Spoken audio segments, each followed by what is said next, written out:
Oh, man. Ok, então, vamos fazer esta merda outra vez? Tem que ser, não é? Foda-se. Estou tão farto disto, meu. Estou tão farto disto. Pode ser que aquela pessoa que nos ouve, pá, Estás aí a ouvir, salva-me. Eu odeio este estúdio, odeio-te a ti, meu. Eu odeio toda a gente. Que se foda tudo. Hey! Welcome back to the Bastercast. I am so happy to be here today. Welcome. This is the 7th edition, and by golly, we are having a ball doing this. All of you listener out there, welcome as well. And I'm Antonio. I'm a film director, writer, and actor. I'm Bruno. I'm a film composer and an audio engineer, and I do this stuff. Yeah, not that anybody cares, but hey, we're here. By the way, guys and gals on Facebook, thanks for coming. Keep on coming. We'll love having you there. Just remember, it's more than just a look at. You can interact. How's that for a rhyme to begin the show? Yay for us. Yay. And please come to YouTube as well, because it's here that we have... We're right videos. here. Yeah. You are like the neighbor that never calls. And when you need something, we're there. No, actually, you're like that guy, that huge crowd that comes into your house and doesn't speak to you. Oh, yeah. Because... Yeah, like people that come to a party and they don't even know who owns the house. Yeah. Yeah, that's you guys. Prove us wrong, goddammit. No, kidding aside, welcome back to the Bastercast. We have a good show for you today. Have you watched Ad Astra? To the Stars. Have you watched that? If not, spoilers ahead. And if you don't want some spoilers, just click away. But by the way, click away to the playlist that says Audio Tales. I'm sure you're going to like it. We're about to relaunch the whole Audio Tales series because we're doing it monthly from now on. This Bastercast is also a weekly edition since 2 weeks ago. So this is the 3rd weekly edition. And I hope you enjoy it as much as we are, because today is one of those days, people. Let's get into this. And wait for the bell. Wait for the goddamn bell, I said. Shut up. There we go. Passive aggressive. Yeah. All right, so kicking this off is the one and only Bruno. Let me ask you. Is it going to be me? Is it going to be you? I'm so happy. Oh, yes. And what did you think about Ad Astra? Oh, I loved it very much. Yeah, no, I loved it. I loved the movie, yes. Actually, let me begin by saying that... You can say that you hated it. It's fine. No, I really like the movie. I saw it with you. Bullshit. And there are some people that consider the movie pedantic. Pedantic? Yeah. People that watched the movie and thought it was bad use the word pedantic. Yeah. Okay. And especially they compared to Interstellar. Mm-hmm. And I liked Interstellar as well, but I didn't feel that in Ad Astra. Mm-hmm. And I did felt that in Interstellar, you know. Oh. Sorry, you mentioned Interstellar. It's kind of a biological response that I have. I'm sorry. So if something is a bit presumptuous, for me it's going to be Interstellar. Yeah, I'm sorry. Yep. Not Ad Astra. I didn't feel that here. Nah, me neither. And by the way, this is coming from. And I liked that Interstellar. Yep. Well. And this is coming from Christopher Nolan fans. Yeah. This is Christopher Nolan fans saying that Interstellar didn't really cut it. Apart from the technical verisimilitude of the physical universe, I would say. Apart from that, the story is kind of right? It's kind of This is my adjective for it. Actually, I wrote a blog. No, I didn't. Where it was called Interstellar. What I didn't like about Interstellar, it was the same thing I didn't like about Ad Astra. The end message. The ending message about humanity and love and all that. Come on. Yeah. Love is so 1800s. It's so, démodé, so to speak. Out of fashion, I would say. Let's bring on hate. No, really. Because it kind of just... What it does is it funnels... what is potentially a huge cosmic story and plot to just this one human thing that is called love as humans know it on Earth. I don't know, it kind of, it's like, I never watched this movie that I'm going to talk about, but it was supposed to be a romantic comedy that nobody really cares about because nobody talks about it, and I think it's like a 2.1 negative on IMDb, if there is such a thing. I'm kidding, no. But it's called Life as We Know It. And once I saw this poster and I realized it was a romantic comedy, I thought, well, there's a good way to fuck off a title, to just fuck a title up. Because Life as We Know It, you're going to do that in a romantic comedy? Really? Okay. There's more to life than romantic comedy, so it's more than Life as You Know It, goddammit. And it's the same with at Astra. It's like you have this huge canvas, the whole universe, perfect. And then Interstellar, by the way, did a better job at being worse at this.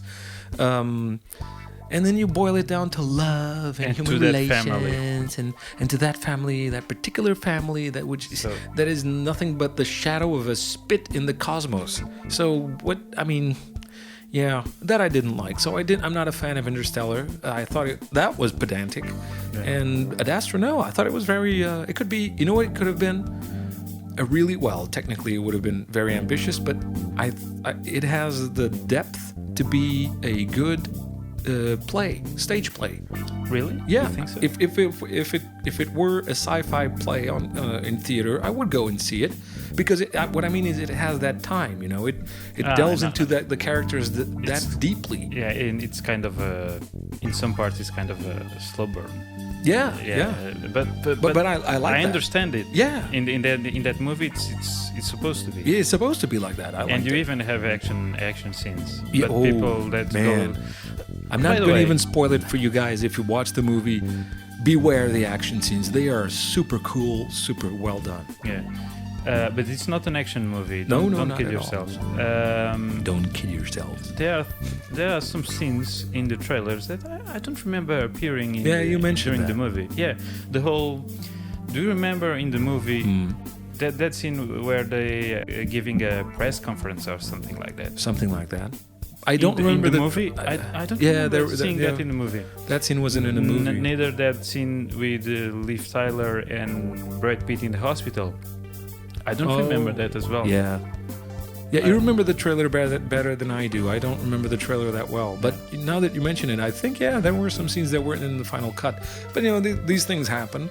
A lot of scenes don't make it to the final cut. That's why you have deleted scenes on the DVD. So let's see what happened there when the DVD comes out. By the way, don't wait for the DVD. Go watch this in a movie theater. It is visually stunning. It's visually amazing. Yeah. And one thing that I read online today was that people said this movie actually makes space travel seem feasible. It makes it look not just possible, but at hand. It's it could be done now. It kind of touches on Tesla's technology of shuttles, which is basically don't waste a shuttle. It lifts off and then it lands again to be reused, and that's what the movie does. Spoilers, we warned you. And but it doesn't mention Tesla, but that's the kind of technology that we already use. And I also read the title of another article. Just the title. That's how bored I was. But the title read something like, "Why we need more near-future movies like Ad Astra." I didn't read the whole thing, but the title was good enough for me. I just read it before I came into the studio, and I agree, man. We need more near-future movies like this, because one thing that Minority Report did was Spielberg got together with all these engineers and philosophers and inventors and whatnot, and they just gathered inside a meeting room and they talked about what the next 50 years, what the world could look like in 50 years from then. And what you got was a movie that was futuristic, but not unbelievable. It was believable. Yeah, it was Minority Report, yeah. Even though it was kind of sci-fi fantasy. But this movie did the same. You go into Ad Astra and you know it's going to be sci-fi. You know there's going to be space exploration. But to be honest, there's nothing there that couldn't be done. Well, practically nothing that couldn't be done right now.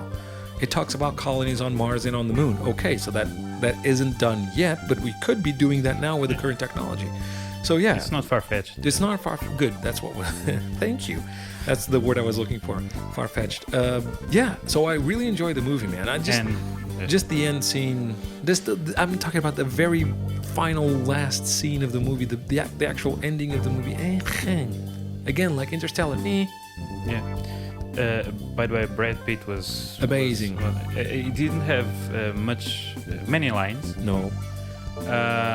But all the expression and the way the character changes over time in the movie, it's very subtle. Very subtle. But you see that without any words needed. Yeah.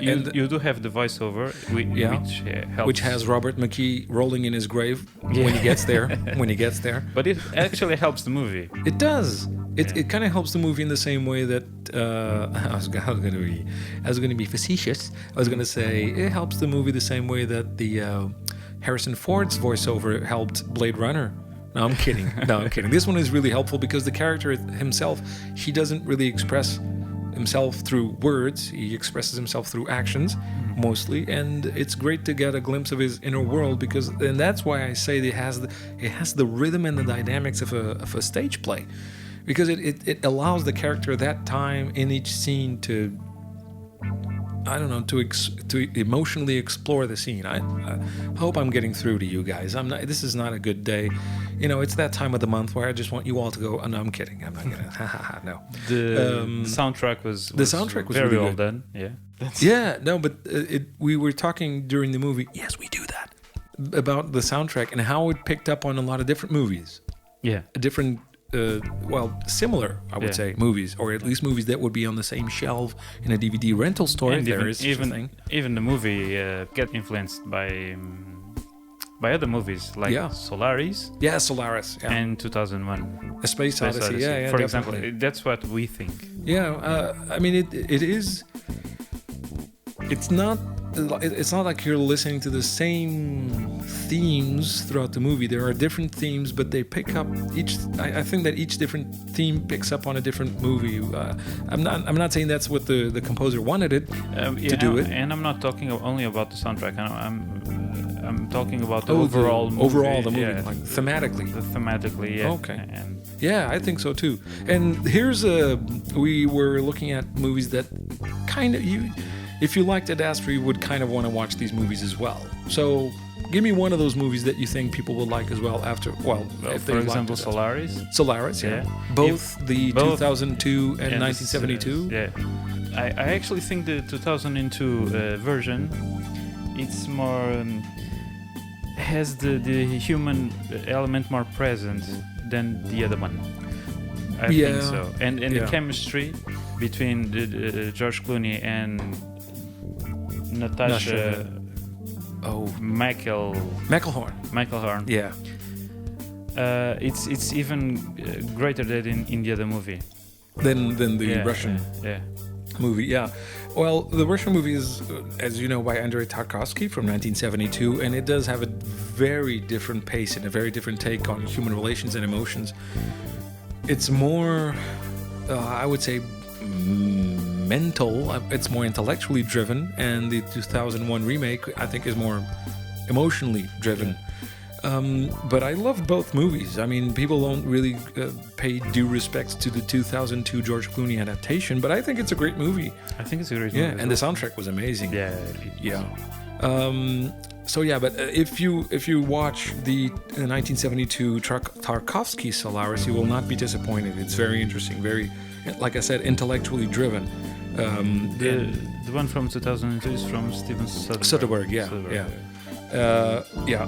So those are two great movies. Another one that I really like that's more recent is The Martian with Matt Damon. Even though, again, it's a different movie. Yeah, it's a different. Well, I would say that it's kind of one man in space. One man in space. So it has that. It doesn't go emotionally. It doesn't explore the character as deeply as this one does at Astra. But it's two different takes on what a single man exploring space can do. And for that, I liked it a lot. And I think the character, you live the character's failures and accomplishments as they go along. You really feel like you're there with him. Yeah. So that I liked about it. There's a huge difference between that movie and the other ones, because even there were some perils along the way. Mm-hmm. In The Martian, he's always in danger. Yeah. It's not traveling or something like that. Oh, no. It's in danger from the beginning. Yeah. I mean, so is at Astra, Brad Pitt he's always in danger. I mean, he is traveling. By his peers as well. Exactly. He's always in a perilous situation. I love that trip from Mars to Neptune. I love that moment of the movie. It's really, really good. Even this is something good about that movie. It explored the imminent insanity of a human being left to his own design, and when he's all alone. It kind of explored that insanity topic, but it didn't go too deep into it. No, exactly. But you have that there. It's very noticeable, but it doesn't stop there. It's kind of an footnote. Insane montage. Yeah. And that's it. Yeah, it's a footnote in the movie, but it's good that it's there. And I think clear one. Yeah. And so I love that. And again, another thing that is a parallel between Ad Astra and The Martian is they both go back to Earth as heroes, and their attitude towards life is much more all-encompassing. It's like it's more relaxed and more tranquil with himself. It's like I've been through this huge experience, and then they kind of gaze upon the world looking from above as this all belongs to a much bigger picture that nobody else knows but me, which is interesting. And again, that's also why it's so frustrating when they reduce that to the message of love my wife. Yeah. Of course, I mean, I think that for most human beings, if you go through such an experience, you will come to terms, you will realize that the most important thing in your life is, because we're humans and we are a social creature, you're going to come to the realization that the most important things in your life are probably the ones that surround you and love you. Yes, okay, but the message of the movie is so much bigger than that. Well, they actually mention something about humanity, I think, but in the end scene is... spoiler, you see him in the bar looking at his wife. Yeah. Ex-wife, I think. Yeah, I don't really I don't know, it's murky, but I don't need to know. It's kind of that's beside the point of the movie.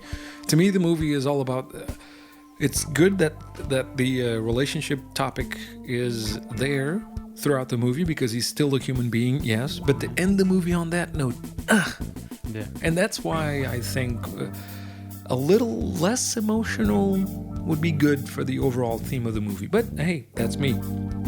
Although you have, like you said, 2001: A Space Odyssey that ends on a very personal note. So what's the difference there? That's a good one, because maybe the way it's portrayed, it's very personal, and it's emotional, but not as emotional as Ad Astra or Interstellar. Yeah, I think so. Well, it's insane. It is still touching on the boundaries of sanity, yes. Yeah, but it's not as... Well, neither Ad Astra or Interstellar are cheesy, but they are more mundane in terms of emotions than 2001, I think. Yeah. Well, in the end. We're just thinking about this off the top of our heads, but I think that one thing that 2001 does is it to me, this is my interpretation, it shows you that space travel is not just traveling through space, it's a very personal experience. Okay, that's one thing. That's one thing, yeah. And then when you travel through space and time, nowadays, as you know, space and time are no longer referred to as two different dimensions, they're referred to as space-time. So as you travel through space-time, you will run into versions of the universe that pertain to you. And that's what I got from 2001 is the more you travel through space-time, you will run into realities that are relevant to yourself, and that's a kind of an intellectual way of making it your own story instead of emotionally going there because your wife and your kids and whatever. Okay, but don't you see that as well in the end of Interstellar? Nah. Here's the thing: the end of 2001 is not personal. It ends on the space baby, on the well, it's not called Space Baby. They call it something else. But anyway, you know what I mean. So it's kind of a glimpse at Star Baby. No. Star Baby. Star Baby. Yes, thank you. So it's kind of a hinting at humanity's place in the universe and how it's always been directly related to the universe, and it's not like, oh, we're here down on Earth and the stars are something completely different. No, to me it hints to the idea that we are all connected. Yeah. The universe is part of our history and our future as well. The interstellar thing, it has to do with the way it's done. I mean, he's touching chords. Remember that? He's touching chords and he's flipping books, and it's too personal. It's too personal. There's a way of doing things, and I think that it just became too specific. I mean, even when you travel through space-time in 2001, The Space Odyssey, where do you go? You go to this room that's futuristic looking, but still, it's kind of like you're in a hospital, but it's your home as well, and you see yourself aging, and so it's not you're not going into the past or your own past to solve your own issues with love and family. You're looking at a future reality that somehow is connected to you personally. It's not. I don't know. I think Interstellar just made it too mushy, gushy. It's like gummy bears for the soul. But it's. But there's the thing that for me it contradicts that in the movie. Which one? The scene Interstellar. Okay. The scene. Do you remember the whole relationship about between father and son, father and daughter? Yeah. It was a huge thing Yep. during the movie. Do you remember that scene in one of the last scenes in the movie when he sees his daughter older? Yeah. There was almost no connection there. Come on, between them. No, not between them. Her part was now she has her family. She gets a bit emotional when she sees the father. But that's it. Now move along. Let me see the rest of my family. Do you remember that scene? It was almost like a cold shower. And what the fuck? So many years, and that's the way you see your father. Yeah, no, that's the way you feel about it. No, dude, this is what. That's why I want to have a son. No daughters for me. God damn it! If that's what's gonna happen, fuck all y'all. Yeah, but that was a scene that didn't cut for me. No, I didn't cut it. But I loved Interstellar for like I said, the technical side of things. I mean, the way that it was. It was very accurate in terms of, apparently, the people that know about this say that it was very accurate in terms of the quantum mechanics, but I'm not. And the black hole. And what? The black hole. Yes. Don't be funny now. Yeah. Everybody's funny with the black hole. Yeah. Everybody makes fun of the black hole until you're sucked into one. And then you think, oh, wait a minute. A joke doesn't cut it here while I'm disintegrating. But it was very accurate when it comes to quantum mechanics. But I don't know. It felt, you know what it felt like? Americanized. You know, Hollywood, that way, happy endings for everybody. Yay. Ugh. Stanley Kubrick doesn't really care about happy endings, and it cares about just endings, just to the plot, fair to the plot, not to the emotional side of the audience. He even got the girl in the end. We assumed that. Oh yeah. Because he Hathaway. traveled again and to meet. Oh, I forgot about that. See, that's how important the movie is in my life. I keep forgetting things about that one. And again, this is coming from Christopher Nolan fans, so don't get us wrong, man. I just think that he was a little too happy. You know those people that like to hear their own voice when they speak? They just like to hear themselves speak. I think that's kind of. That's one thing that I think about Ad Astra, and people are being unfair to Ad Astra. I think when they say that the film is a bit presumptuous. Mm-hmm. Pedantic. You said pedantic. Pedantic and presumptuous. I'm still fascinated that and people I don't like it. Use that I word. really don't think so. And they do not say the same thing about Interstellar. Yeah. Yeah. It's not my opinion. No, not at all. Not my opinion as well. Listen, I think that Inception did a lot better job at bringing us into this weird universe within the universe.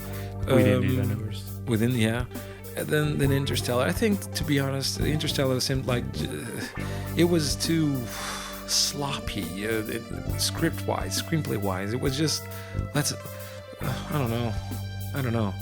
It was, okay, I think you can say that it was character-driven, but it's a sci-fi, and it has all these, I don't know, man, I didn't like it. I keep saying, I think it didn't serve the look, it's not because you go to these different places in the universe where time goes by at a different rate and it's really fun to watch. It doesn't make the movie. It's not because you have a robot that is, kind of weird but cool looking. It's not because you go into a black hole. Those are scenes, but the plot has to carry those scenes, man. Yeah. And it doesn't. It's just very emotional. And then when I realized that it was in a book behind a bookshelf, I was just like, oh, fuck this. Yeah, that didn't ruin the movie if you for me, but it didn't. I don't. Again, like I said, I love 2001, and it's not just because it's 2001 and I love Kubrick. It's not because of that. It's because there are ways of making things work, and the way they did it in Interstellar, it was just like, oh, let's give Matthew McConaughey another reason to cry.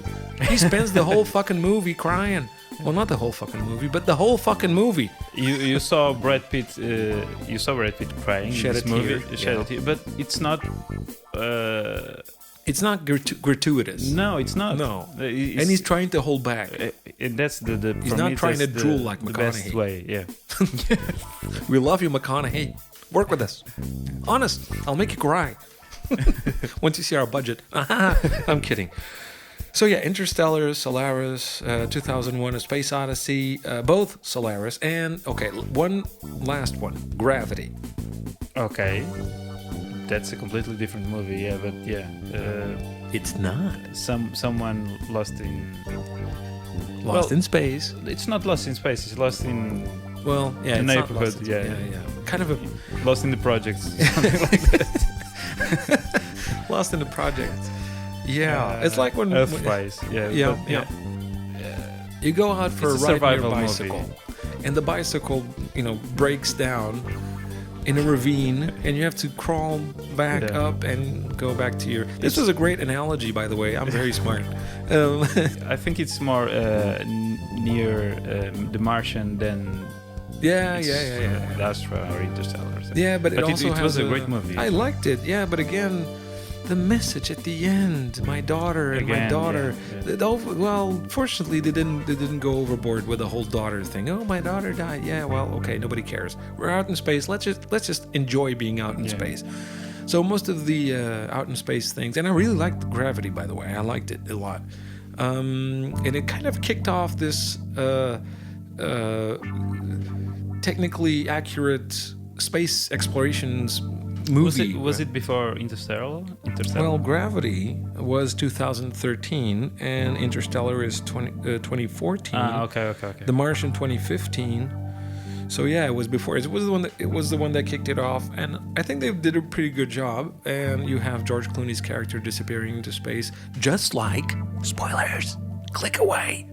Brad Pitt's father. Yeah. Totally different reasons. I thought it was, I have to be honest, it was very easy for him to unhook his dad. Yeah. Let me go. Okay. It wasn't like that, but almost, yeah. I remember you remember the chocolate cereal when I was 2 and I wanted it and you didn't give it to me? Fuck off, Dad. Bye. See you floating out into dark space. Yeah. Huh. How do you like them apples? I think it was because he saw that his father wasn't going to come back to Earth. No, I know. No matter what, and I like the scene. He actually needed to come back to the ship. Yeah, as fast as he can, as fast as he could. There. Talk about father and son reunion. I liked that one. Because they're so intellectual, both of them are so intellectually driven that it wasn't. You can see that it's skin deep. It's skin deep, but they don't show it. Yeah. So it's like they've been separated for what, 20 years? 27 years or something like that. Something like that.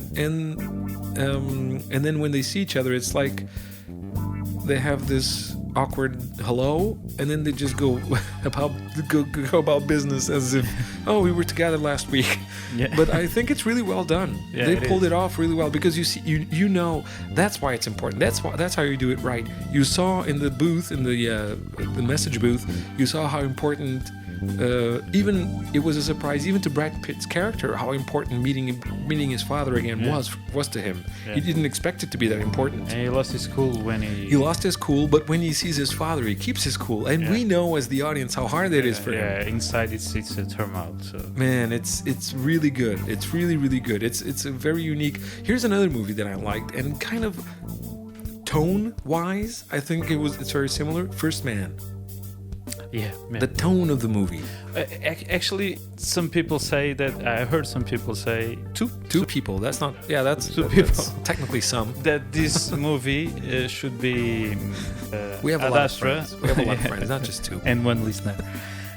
Welcome. That Ad Actually, Astra. sir, pardon my interruption. You again.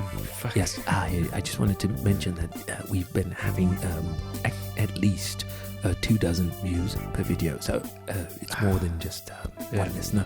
Yeah. Just to be accurate. Okay. By the way, Accurate. where do you live? I'm afraid I can't hear you, sir.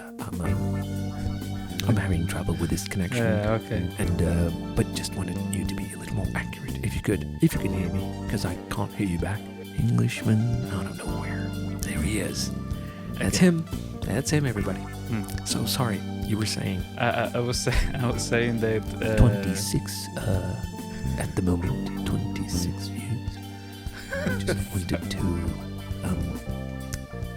introduce that number for accuracy. Thank you. Thank you. Again. Sorry. That's Go why ahead. we don't pay you at all. Yeah. But okay. No, I was saying that some people consider that Ad Astra, maybe it was a movie for the guy from the First Man. Oh yeah. Yeah. Man, what a blank. Yeah. What a blank. Ryan Gosling. Yes. Because I of pulled it off.